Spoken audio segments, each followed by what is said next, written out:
Hello everyone, welcome back to another episode of our entitled parents. In today's episode, EM yells at me after I tell her that aquatic animals are not good pets for kids. When your entitled parent try to steal your children from you. Mom freaks at swim class. How my entitled mom reacted to my bus accident. Before we get started, make sure to subscribe so you will never miss a video. So let's get started. EM yells at me after I tell her that aquatic animals are not good pets for kids. Backstory: I love animals and I like caring for them. I have a fancy goldfish, a cory school, different tank, some zebra danios, also different tank, some snails, they live with the danios, and 2 cats, also I'm getting a leopard gecko soon, my sister also has rats. I want to work with animals when I'm older, and my parents suggested I get a job at PetSmart to get some experience. Even though I hate PetSmart, I decided to work there because I want to educate people on proper care, and I want to be with the animals. My job is to feed the snakes since nobody at my location wants to feed them. Also my job is to help customers get the stuff they need for their pets.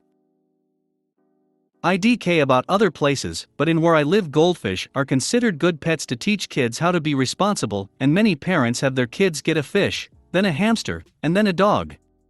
The problem with this is that goldfish are very high maintenance, they require more work than a cat and a dog combined. Anyways, this woman shows up with her kid asking for goldfish supplies, so I help her out. Me equals yours truly. S equals sister. SF equals sister's friend. EM equals entitled mother. EK equals entitled kid. EMX you say me. Me hello mom, what do you need? EM I need stuff for a goldfish. Me okay, I'll show you what you need. Takes her to the tanks. Me for 2 fancy goldfish, you need this one, shows her the 40 gal. EM that tank is way too big, I want this one, points to a half-gallon critter keeper. Me mom that tank is too small for a goldfish. EM no it isn't. I kept my goldfish in a bowl, and it lived for 2 years. Me mom they are supposed to live 15 to 20 years long. EM stop lying. The guide says bowls are okay. Me no it doesn't, also those guides are outdated. EM how is my son even supposed to clean this? Me goldfish are bad pets for young children. Any animal that live in water requires water changes and water testing, which is very hard for a kid to do that. I can show you some pets that would be better, but of course you need to be the one taking care of the pet. EM you probably work for PETA and support socialism, let me guess you voted for Biden. Me please calm down, you are scaring the animals. EK banging on the rat enclosure. S stop that. They need to sleep. excuse me. My son can do what he wants. Me she's right, rats sleep during the day and kids aren't allowed to bang on the enclosures. No they don't. S yes they do, they are active during dawn and dusk. Please tell your kid to stop banging on the glass. STFU you need to respect your elders. Me don't speak to my sister like that. SF what's going on? Me I'm dealing with a customer and I'm very stressed. SFO okay. EK mommy, I want my fish. I'll get it for you honey, this girl is just being mean. Just give me the bowl I wanted. Me no. Why do you two care so much? It's just a fish and a rat, they don't have feelings. S actually they do, it's you who doesn't. Then gives me a lecture of how my mother didn't raise me and my sister right, and then she told me I'm a snowflake. Another employee helped her, she got the bowl, used rainbow gravel. Gravel is bad for goldfish as they dig through substrate and can get impacted. Also colored gravel releases toxins, and put only 1 goldfish and AF * king pleco. Goldfish are social and plecos need warm water, also there was no filter. I have more stories from this job. When your entitled parent tried to steal your children from you. Anyone else has a mother, my case, or father who keeps competing with you for the education and affection of your own children? Who keeps unauthorizing every choice, move or judgment call you make in front of your children? Who keeps charging at you on a daily basis with constant micro or macro aggressions, without so much as a good morning? I've lost my job and home in the pandemic. So I had to move in back with my parents, along with my wife and our 1-year-old baby. It's been almost a year now. I still cannot find another job, and my mother keeps turning our lives into an unbearable abusive hell. Her logic is, my home, my rules. She treats my son wonderfully well, but I know it comes with a very sick intent. She wants to gain his affection over us, his father and mother. One day, over a simple argue about my child's sleeping schedule, me and my wife follow all of his pediatrician recommendations, my mother charged at me, to attack me physically. I'm a 42-year-old man. I ran to my bedroom and locked the door. So she kept punching the door and yelling with all her strength. My baby was sleeping in his cradle, in the same room with me. He woke up startled and started crying terrified. It took a very long time to calm him down. Eventually my mother calms herself down, but regrets nothing. She never apologized for nothing in her entire life. And we can only wait for the next explosion, unless we follow each and all of her commands, some of which pose health threat. We don't have anywhere else to go. Me and my wife can't find any jobs. My wife's family live overseas. Mom freaks at swim class. I just saw a post that reminded me of this. My daughter is 9 months, and we recently signed up for swim classes. At her age, it's basically getting them acclimated to the water, so they aren't scared, and slowly getting them to the point that they can eventually float on their back. They do require masks for the parents. It's on the doors, it's in the pamphlets, and they make you watch a session before signing up so it's not hidden. Well, we're getting ready and this mom comes in for her kid's first lesson. He's about 15 months. She is unmasked, so the person at the front tells her she needs a mask, but if she doesn't have any, they have extra. The mom just strolls on by, tells her she's vaccinated, and keeps it moving. The girl was in high school, and you could tell she didn't know what to do.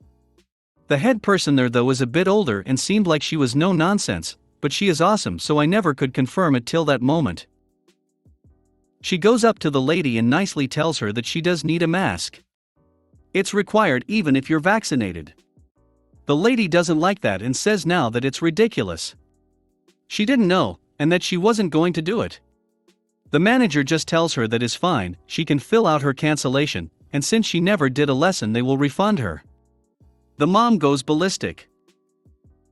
It was about 20 minutes of absolute craziness. Every cuss word imaginable, which really pissed off one other mom, who had a 11-month-old and a 3-year-old with her. She then got into it with the mom about cussing, and it was a fiasco. The Karen yelling at the manager about being a sheep, telling the other mom to stay out of it or else. The manager was just staring, I'm sure in disbelief at what is happening. The other mom yelling at the Karen about cussing, while using every single word variant imaginable, flippin', mother trucker, stuff like that.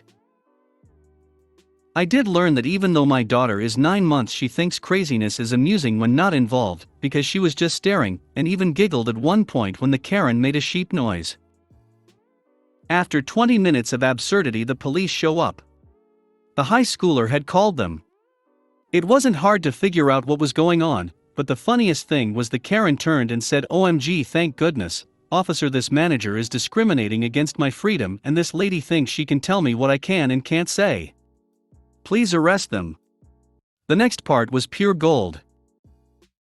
They had already talked to the high schooler outside the door, I guess, so they knew what was actually going on. They immediately cuffed the Karen who just let out this unbelievable shriek. Told her she was under arrest and asked her who they could call to pick up the child, who somehow had sat in his chair the whole time looking like he was used to this. She starts yelling that she isn't going to give out personal information. She knows her rights. Before the cop says anything, the other mom says, "Well, you're dumber than I thought." Karen didn't like that and immediately lunged at her. The cop tried to stop her and kinda succeeded. He didn't let her get a full head of steam. This allowed the other mom to sidestep and give her a little nudge. Right into the pool. At that point, I think everyone knew it was best to end things. The instructor helped the lady get out of the pool while she was yelling she and all sorts of nonsense. The cop hurriedly got her out of there, and she eventually gave her their husband's number who picked up the kid. How my entitled mom reacted to my bus accident. I was 16, riding the city bus home from school in the middle of winter.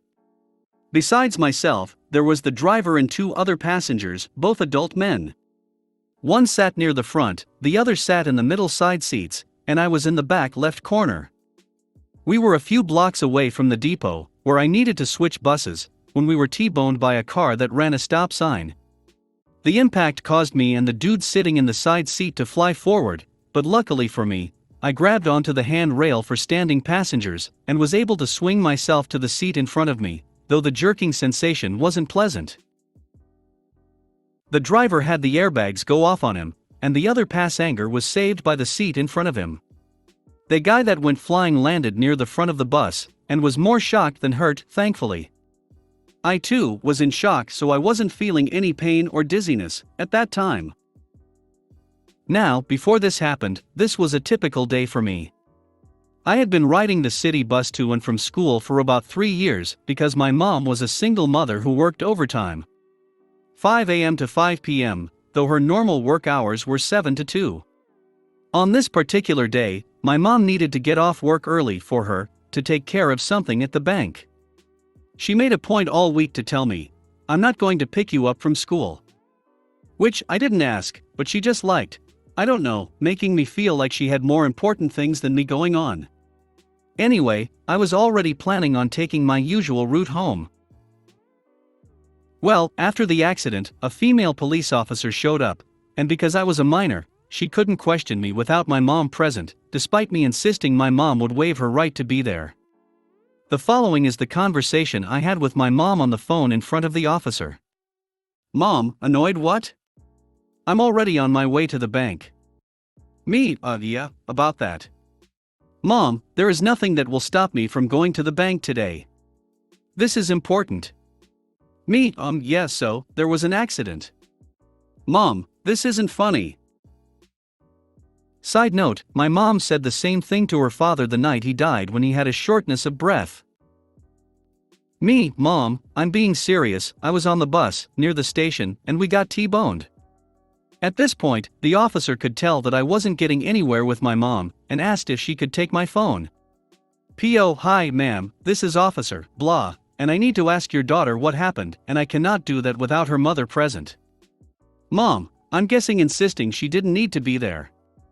P.O. Ma'am, your daughter was involved in a pretty bad accident, and with car accidents, sometimes the effects aren't immediately apparent, so you need to come get your daughter in case she needs medical attention.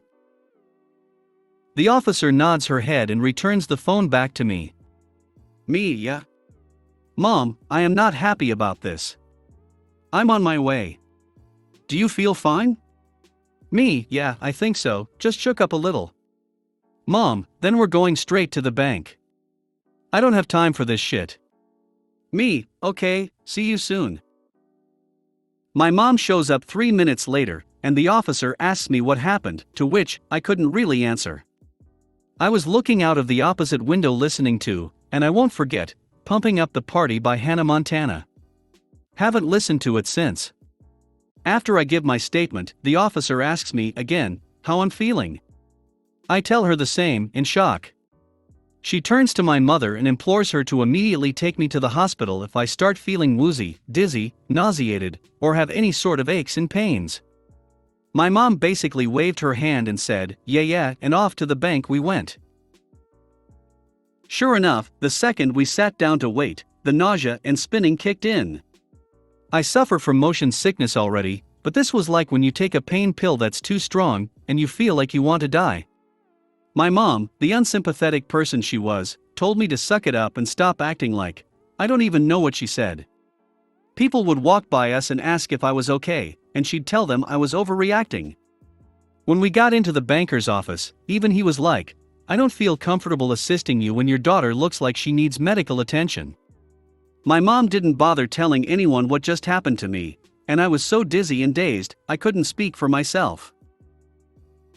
Thank God that banker put his foot down and told her to come back the next morning.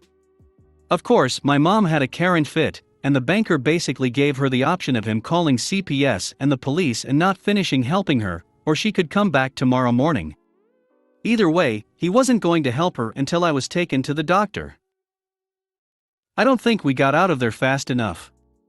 At this point, the bank was closed, and we were the last ones in there.